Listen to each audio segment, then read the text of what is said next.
how's our good brother, Reverend Dr. Brandon Davis, doing today? I'm doing well. How y'all doing? Man, blacknificent. I love to hear it. I love to hear it. How you doing? You just chilling. You are a pastor. You are a overseer of a police department. You are a father, a husband, and a husband. Man, I'm trying to get like y'all. You know, all those titles, I'm trying to get like y'all. That's the real goal. You doing it, Brandon, and you got your doctoral degree. I did. I grabbed a PhD in organizational leadership, which is super dope. So navigating all the spaces, grateful for the ability to do it, you know, and excited about connecting with y'all. It's been a minute. I'm excited to connect with y'all. Yeah. The dreads, man. When did you get the dreads? You know, it's been like 2 years that I've had them now. This is my second go around with dreads though. I had dreads through part of college and when I started law school, and cut them because somebody told me I needed to be successful. Oh. So, you know, listen back then and you know, different stage of life now though. So, things have changed. They were right back then. It would have been tough. You know, it probably would have been but you know what's funny? I cut my dreads, started at the prosecutor's office in Detroit as an intern. And that first day I saw an attorney with dreads down his back and I was hurt. I said, never should have cut him. But anyway. But he probably had his own business though, right? No, he was a prosecutor. Oh, so, wow. you know, he got inside. He got I ain't cutting mine off. You know what I'm saying? Like, if I could go back, I probably wouldn't have, but it was probably the right move then. At the time. You know, when you see people dreads, you instantly think of Rasta man. Yeah, man. Yeah, man. Yeah, man. Yeah, man. You should be further from it, but you know, right. I appreciate. You're not a Rastafarian pastor. You're not a Rastafarian. Yeah, not a Rastafarian pastor, but you know, proud to rock my locks. You know? Right, proud to rock my locks. Oh yeah. Oh, Brandon do got some locks on. Yeah, look at him, Brandon. You go, bro. Yeah, he look They good, probably long. He got them in twists right now. I'm just now. Paul don't let me get a chance to. He don't let me see the screen, so I had to pull it up on my phone. So yeah, you got your MacBook. Put it up on your MacBook. So should we call you Reverend, Pastor, or Doctor? What term is the best term now? You could call me Brandon, and that's fine. You know what? I like Brandon because no matter what accolades he get, I'm still just Brandon. I don't care about that mess. You know, like. Yeah, only time you hear me pushing a title is when I know somebody being disrespectful. Outside of that, I'm Brandon. Wherever I'm at, I'm Brandon. You know. Oh wow! So talk about your church because you're a pastor now. You stepped into this lead. That's a stretch, right? That's a stretch of faith. I won't wish that on anybody. But congratulations. Thank you. You know what? I'll take that. I'll take the congrats. But you're right in saying it's a stretch. It's a lot of work. I'm proud to do it though. Proud of this work. So you know, for years I've been serving in the ministry, other places. Served as the executive pastor at Church of Living God. Served the ministry all of my life, really. And the Lord really started impressing upon my heart that we needed to launch a ministry. And I know a lot of it is like, why we need another church in Muskegon? It's tons of churches. And the truth is there are tons of churches. But when the Lord tells you to do something, you do it. And it wasn't my job to figure out, you know, why he wanted it, but he did give some direction. And part of it was to be a place where people can experience reconciliation to Christ. Like we know that people have experienced lots of stuff in church, but not just in church, in life. And a lot of times when we talk about ministry, we talk about, you know, healing and deliverance and all of that's important. We talk about preaching and that's important. But what about the tangible needs of people, right? Like, you know, Jesus told us to feed his sheep. And that's not just feeding with the word. It's also feeding with food, right? Like people, you can't expect people to step into life transformation when they're trying to figure out where their next meal is coming from. Or who's helping people understand how to navigate these challenges, these spaces, all of the different parts of life that they have to figure out. And if all we say is we're going to pray for you and we're not doing anything tangible, a lot of those people are never going to come to Jesus. So the Lord told us to start Rec City, which is Reconciliation City Church. And, you know, proud that God chose me to do it. grateful for every person. Shout out to Rec City, every person who's a part of that ministry and supporting. But that's what we're about. We're about helping people reconcile to Christ, right? Creating space where you can understand that you don't have to be perfect. You don't have to have it all together. You just have to desire to live for Christ. And it's a journey. And we're willing to walk alongside you in that journey. Wow. Dr. Brandon Davis on the phone. Now, back out in the street, when you take over a club that's already hot, you can be like, the block is already hot. You already took over a church that was already hot. Yeah, you know that it was already hot.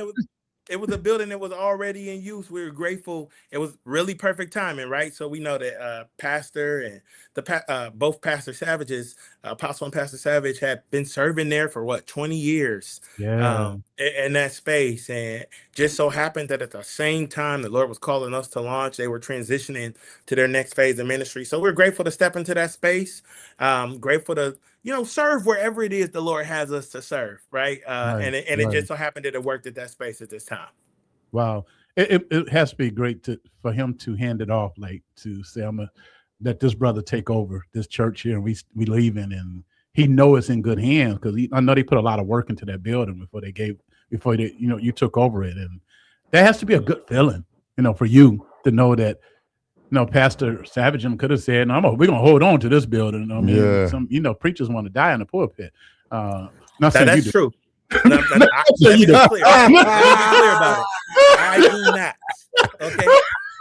Hey, Brandon said, "You be clear about that." I know I like to travel. I love my wife. Everybody that don't like their wife, I love mine. I like to go spend time. I love, so we're doing this because the Lord told us to. That's the real of it. I don't want to sound cocky, because you get that from people anyway, that think you think something of yourself. But I'll say this: some people want a pastor or be in these positions for accolades. Respectfully, I have accolades in the secular world. I don't need a pulpit for that, right? Like I that's not why I'm in it. I'm not in it for people to be, pastor this, pastor that. I'm in it to help people. I'm in it because the Lord said do it. And I believe lives really can be changed. And we need people, each of us reach people differently.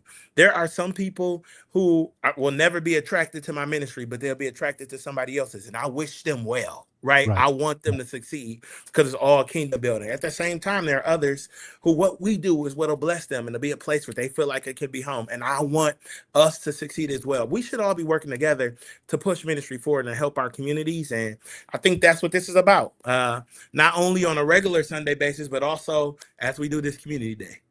Community Day is this weekend. Probably your first Community Day, right? Yes. Yeah. It's been a year first. Wow. Talk about it. Yeah, so I'm excited about Community Day. So this Sunday, August 30th at 3 p.m., 32 East Forest, we are having Community Day. And really what this day is about is exactly what the name said.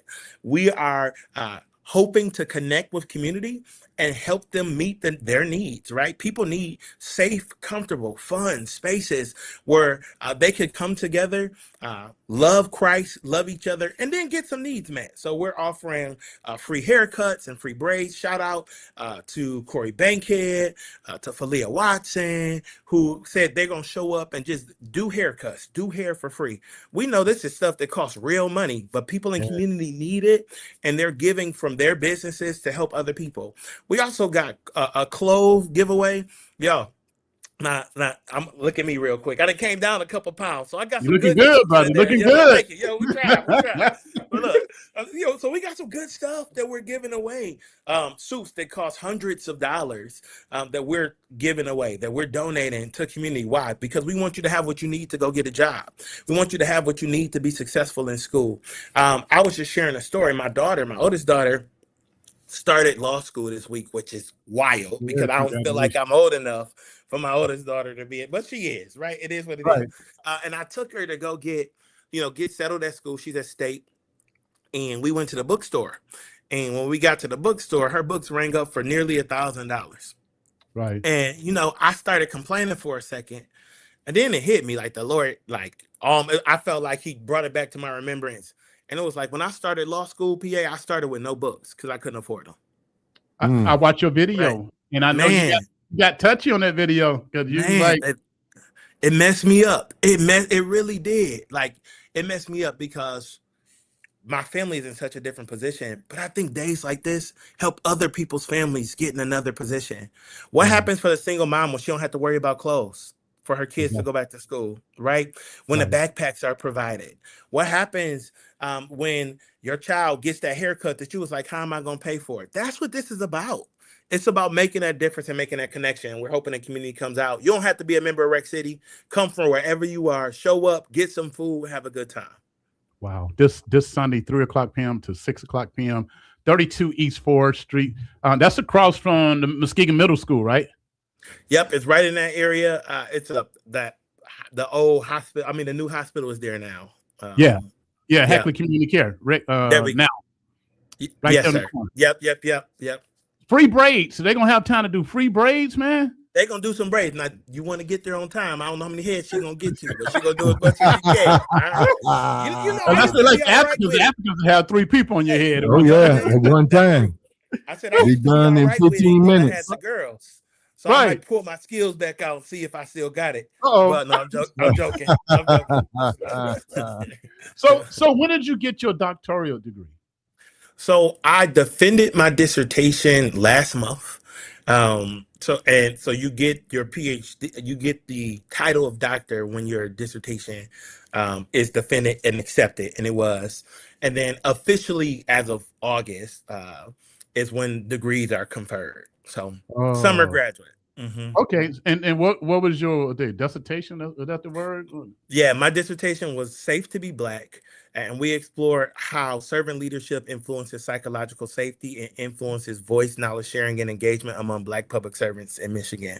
Wow. Long story short, wow. the whole idea behind it was when servant leader behaviors help people feel safe to be themselves, their authentic selves in a work environment. And then that then helps them show up as a better employee, which helps the company or helps the organization thrive. A lot of times we try to get people to conform as if conformity makes people thrive. But what our research showed was that when people experience servant leadership, they can be themselves. And when they show up as their authentic self, they're more willing to speak truth to power. They're more willing to share their knowledge, their experiences with their colleagues, and really be engaged in the work. Wow. Is this going to be published? Yeah. Oh, yes, sir. We're working on it now, getting it published. Got to make it official. So we got to talk on it. That is a great work. When it comes out, let us know, Brandon. Text me or Paul and let us know, and so that we can go and read your dissertation. And get some of the guests too. Yeah, I'm sure you talked to a lot of people, right? Yeah, we talked to. We had 12 public servants from across the state of Michigan, different cities across Michigan that served as our participants. Super grateful for them. If any of them are watching, extremely grateful for their support. Couldn't have done it without them. But it was so interesting to learn from their experience. And that's somebody who's worked in government. It was interesting to, consider how their experiences differed from mine or were similar to mine. I think that was one of the most interesting parts of doing the work. Because as a researcher, you can come in with bias. Right. So I had to kind of set my bias aside, be intentional about that. So listening to them, their perspectives, I was like, man, that's some real stuff. So it was good. It was really good stuff. A question, Brandon, is the expectations different for Blacks than it is for whites in the business world? So I think that Black people and white people experience work differently. That's from place to place, whether the expectation is different, but by and large, are people treated differently? For sure, it exists, right? We can't deny the fact that Black people and white people have been treated differently historically and even still now in certain work environments. It happens with me as a lawyer. I go to courthouses, and when I go to places that aren't used to seeing a lot of Black lawyers, I've been challenged about why I'm in front of the bar. I've had deputies come up to me and tell me to go back and sit in the audience. I was sitting in the wrong place. Yeah. I know. I would have loved to have been a fly on the wall to hear Brandon defend that. Right. Talking about defending the dissertation. I know Brandon don't. He can chop them up intelligently. Right. Me, I'm just like F this and him after that. Brandon's like, and on the category 5 and blah blah blah blah blah blah. Do it all. Yeah, I'm sitting there like, huh? So how did you handle that? You know, I kindly asked them why would they assume that I wasn't supposed to be there. And you know, and they kind of looked. I said, exactly. I'm an attorney, so I'm sitting where I'm supposed to sit, and you should ask if I'm an attorney if you question. You're like, oh well, we're just not used to seeing you. I said, I'm sure there's attorneys that come in the courtroom who you're not accustomed to seeing. You know, so what is it about me that would make you make that assumption? You think it was your dread? It was your dreads? You know, what's wild to me is I come in a full suit. I do have my dread. They pull it back, but come on. There are some people who come to court in suits, but most of the time, full suit, tie, all of the stuff sitting behind the bar with a briefcase on top of that. You know what I'm saying? Like, you just, come on. I'm not going. But you know what's crazy about it? It's not a unique story to me. There are so many of my colleagues who have similar experiences still right now, or even just walking in. This wasn't too long ago, like probably a month and a half ago. I was walking into a courthouse. And, you know, we got to have bar cards. Most courthouses don't ask attorneys for bar cards, but some do. So I'm walking in, and again, they assume I'm not a lawyer. You're going through the wrong door. Am I? Or I wouldn't be mad if you'd be like, can I see your bar card? Like, you know. Right. But the assumption is this black person can't be in this space, and that's whack. But it's the truth of how things work, and we know the world we live in. Wow. What advice would you give to someone who's in the professional world and they were faced with the decision you had to make about your hair? Maybe, you know, public tattoos, because we know some companies don't want tattoos to be shown. I've seen attorneys with tattoos all on their neck. Check me. But it hasn't always been like that. Yeah, but what would you say to those individuals? Yeah, first, I do think you have to choose your battles and decide. It's based off of where you are in your career.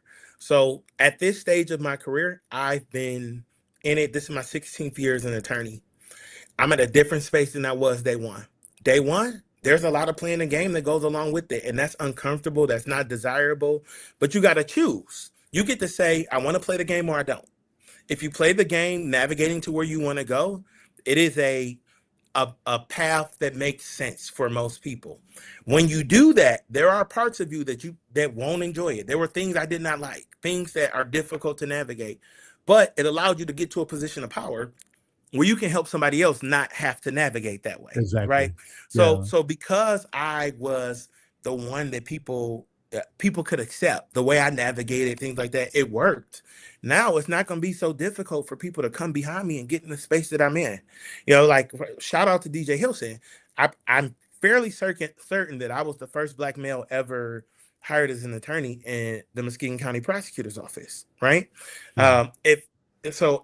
I'm pretty sure that Brianna was the first black female, I believe, to ever be hired as an attorney in the Muskegon County Prosecutor's Office. Shout out to DJ who hired me and put me in that spot. But let's be real, years earlier, that probably wouldn't have happened in Muskegon County. No. Somebody had to create the space for that to happen. And then after it happened, it becomes easier for the next generations of people, for my daughter and the people graduating from law school with her, to walk into those spaces. So I think the first thing that advice is, decide what your path is. Decide what it is you're trying to do, and know that there's consequences attached to each decision. There's some personal consequences when you decide to conform to a certain extent. That can be tough for you. But there are also some professional consequences when you decide not to. Deciding not to means you have to forge your own path. And if you decide to do that, power to the people. I respect it. I support it. But it is a path. It's a long journey. It's a hard journey. You know? I was always told to be like a Charmeleon.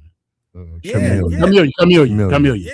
Yeah. Know how to navigate the system like that. Space.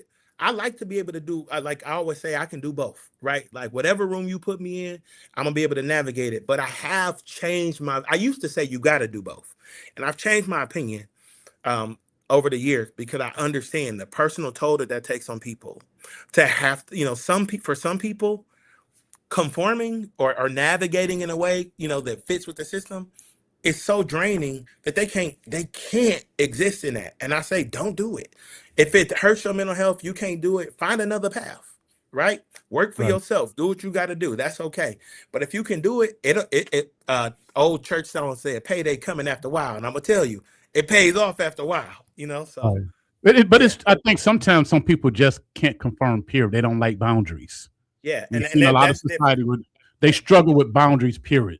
Yeah, and I think that's problematic. You got to know that if you're working for somebody else, there's going to be boundaries, and there's going to be rules, and that's okay. I've worked every place I've worked. There's been rules that I don't like. That doesn't mean I don't have to abide by them. I'm there to work. I'm there to do a job. And if I can advocate to get it changed, get it Right. changed. But if I can't, then I gotta work or For that find time. somewhere else to work. Yeah, like that's how it goes. You know, Brandon, is one thing. You are such an amazing man, Thank in you. my opinion. I watched you since you've been here, you know, since you got here, and we were all first introduced, and you Yes, sir. stayed true to who you are. Thank you. You didn't let your title as attorney, prosecutor, attorney, you didn't let none of that stuff stand in your way of who you were Wow. as a human being, not as a man, not as a black man, but as a human being. Yeah. And I want to salute you, brother, for Thank one, you. for that, and two, for having a daughter going to law school. Man, come on, Man. brother. Come on, Big brother. Rob, man. You did that, brother. Thank you. Did when you dropped her off to law school, did you pat yourself on the back? You know, I didn't, but I did have a moment though. I can't hold you. Now, first, let me say thank you for that. Like, I appreciate the support. I appreciate the kudos, and I do try to be a person that's a good example and living the way that God's pleased with. But I always want everybody to know, like, don't let the smooth taste fool you, as the old folks will say, right? Like, I'm far from perfect. And I think sometimes church folks just need to be honest about that. Like, Yeah. I'm not perfect. I mess up. I don't get it all right. I have done some things that I'm not proud of, right? So I'm not in this space saying that everything's been perfect, but I do try to do what's right. And so I'm grateful that you can see that. But no, when I dropped my daughter off, it was a moment. The whole day was a moment for me. And I think it's because she was with me when I went to law school. Right, legit, like in class with me some days. Really? Both of my daughters. Yeah. You know, one of the stories I tell often is there was a day I had to take them to class with me. Now, I always told my professors at the beginning of the semester, hey, I got kids. I'm a single father. Some things may happen one day, and I had to bring them. I want to give you a heads up. You know, like I try not to, but it might happen. So they all were always cool about it. They were supportive. This day I had to bring the girls to class, and I hadn't read for class. It was crim law, and I brought them to class, and I set them down, and I'm just like, I hope they don't call on me today. I'm gonna make it work. You know, it's just one of those days. Like, I hope they don't call on me. And class starts, and Professor Hing, he's passed now. He said, well, I guess we know who we're calling on today. He was like, Mr. Davis. And I'm like, why would he do this to me? That's what I'm thinking, right? And he was like, because clearly he didn't read for class. So now I'm like, how does he know I didn't read for class? It's the truth. I didn't read for class. How do you know I didn't read for class? So I'm listening. He was like, because he brought his daughters. And I know he wouldn't have brought his daughters for the day when we talk about criminal sexual conduct. I said, oh my, yeah. Oh man. So he was like, you probably want to get them some headphones or something. I said, yes. Yes, I do. Wow. So anyway, so they've been there for some very serious days. But what's funny about it is my daughters make jokes often that they shouldn't have had to go to college or law school because they already went with me. Which they say all the time. Like, like, you didn't have to go to college twice. Why we got to go to college twice? Like, they remember all that. They remember a lot of it. They remember a lot of it. But Brandon, you ought to just, pat yourself on the back. And I mean, you can do it literally, or you can just, look at your children, man, and you're a blessed man. You are a very, very blessed man to have. Sir. Christian, as we get into this political world, Brandon, I see a lot of Christians are like really demonizing Islam, demonizing Muslim, Adol El Sayed. What are your thoughts on this? Christians trying to make other religions like secondary. Yeah. So, I think it is imperative. Like, at the end of the day, I'm a Christian and I believe the Bible, right? Like that's where I stand. But I also wholeheartedly believe in everyone else's ability and right to believe what they believe. And I think it is misguided for believers or people of any religion to try to demonize someone else's faith. Now, as Christians, the Bible teaches us to go out to all the world and preach the gospel. So I don't think preaching the gospel or telling someone what you believe and why you think they should believe it is demonizing it. In fact, I think that's part of what we're called to do. But there has to be a method to it, right? Like you don't have to make somebody feel terrible about who they are and what they believe to tell them what you believe and why.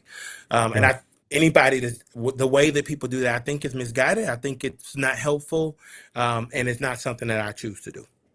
Right. Well, we're seeing a very toxic environment now. Yeah, for sure. Led by so-called Christians. Yeah. Who are, and I think that's, taking thousands of people into Dearborn. Yeah. Yeah, and I think I saw the clips for that, and it was disheartening. Like it's upsetting.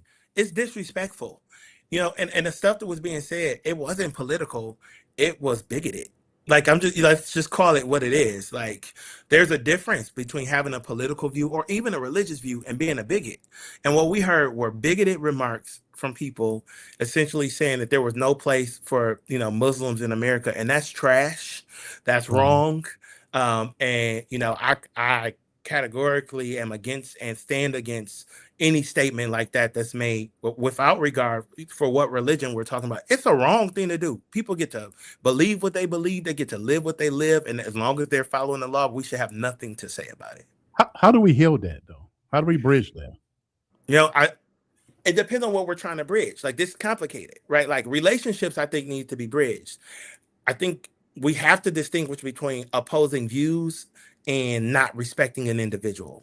And I do think we've gotten to a place where it's difficult to talk about opposing views because we're so polarized as a society, right? And polarization brings offense. And, this book that I'm a strong proponent of called The Bait of Satan. And it talks about how when you are offended by something, it's difficult to hear, respond, or navigate that space well. And I think that happens a lot, right? Where we have gotten to a place of offense. So like for me, you asked the question, I had to pause about how, answer it because I try to avoid those spaces. I think a lot of us do. So I think in order to heal it, we got to come to the table willing, first of all, to set aside our offense and hear each other. You can't heal what you can't hear, right? Like you got to be able to hear what's happening. Dr. Shack preached something that has been big to me. He said you got to feel it in order to deal with it, so that you can heal it. Right. So and that stuck with me all this time. So you got to first feel what you feel, like have all the feels. I got a problem with what's happening. I have tension and what, how I feel about this subject, but then you can really dig in and deal with it. And that takes conversation, that takes a willingness, and that takes a willingness to do and a willingness to learn. Okay. We got an online comment from Pierre Tyson. Said, Brandon, I still remember the first time I met you. You showed plenty of character, and I was truly proud to just sit and witness how you move. Thank you for being a man. That's really talk. I'm grateful. Thank you, Pierre. That's for all of us. Yeah, that's why I said what I said, Brandon. It ain't. I watched Paul raise 2 girls, and then you come along. Yes, sir.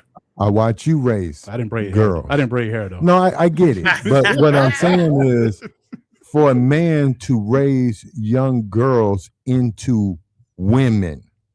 Yes, sir.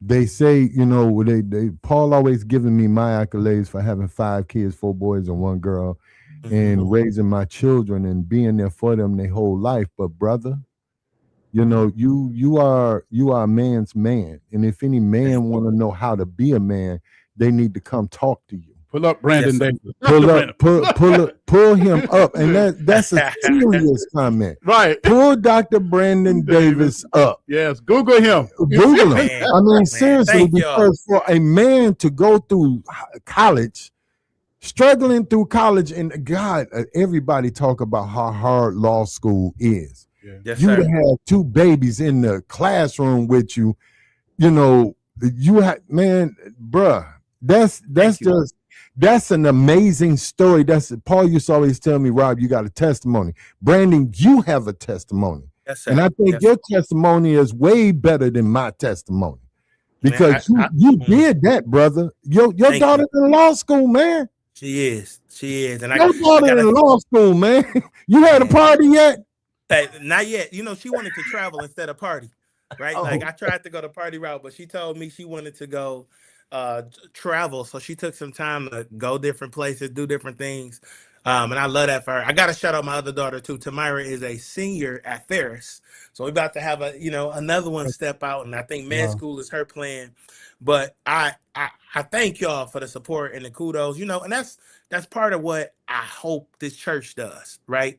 Is to provide a space for men who want to figure out how to navigate this space, where we can sit down and have those conversations and navigate together. Because one of the things you said, like, y'all were talking about what I've done, but I didn't do it alone. Like, yes, I was a single father, but I had a support system that I'm so grateful for. My mother was amazing, like amazing, because I never felt deserted, right? Like we had our place, we had our space, but I knew it was people who had my back if the rubber met the road, and I'm grateful for that. I'm grateful for my pastor in Detroit, who's Bishop Eric Mitchell, who's an amazing example of what manhood looked like, and all of my brothers, not biological, biological too, but not just biological, but they surrounded me and held me up. And then I met people like y'all, who were examples and supportive and strong men in community. This is not a journey I took alone. Yeah. So every shout out I get I feel like it's a shout out to y'all too. So thank you. Shout out, and we got to shout out First Lady too, Ashley. Yeah. Let's talk about the woman of God. Yeah. Listen, you fine as you want to be. Oh, glory to God. Brandon, we got to get you back, man. We got to get you back. Love having you on. We don't talk a minute for 5 minutes. It's always, we schedule 20, and it's almost 30 right now. Yes, sir. Well, thank y'all for having me. And I hope people can come out Sunday, August 30th, 3 p.m., Rec City 32 East Forest for Community Day. Come get everything you need. We'll be praying and we'll be providing. PA, Big Rob, I love y'all. Thank y'all for having me. Love you too, Brandon. Love you too, good brother. Thank you so much. All right.